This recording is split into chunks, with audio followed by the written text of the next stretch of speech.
Dalam video kali ini, saya nak buat speed test untuk rangkaian 5G SA dekat band 28 saja ya. Anda boleh nampak dekat indikator dekat sini. Yes, 5G Advance ya. Indikator tu bermaksud saya disambung ke rangkaian 5G SA lah. Dan mari kita tengok dekat service mode tu. Dekat singkat tu, saya memang sengaja pilih band 28 saja untuk 5G ya.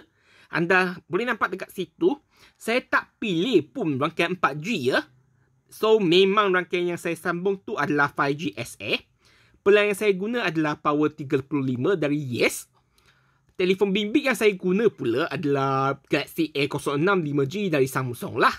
Dengan software Android 16. Mari kita tengok kelajuan yang saya buat tadi. Tadi saya buat speed test, kelajuan tu adalah 46 Mbps untuk download.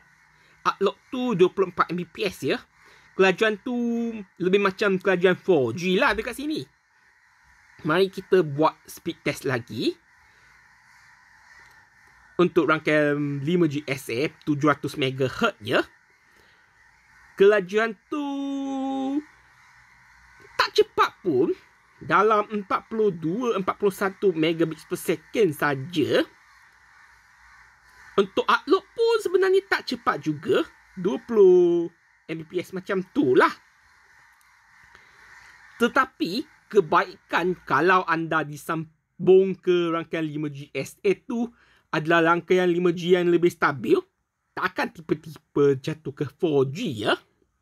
Itu kebaikannya. Liputan pun akan jadi lebih baik lah sebab dia guna 700 MHz dekat sini ya.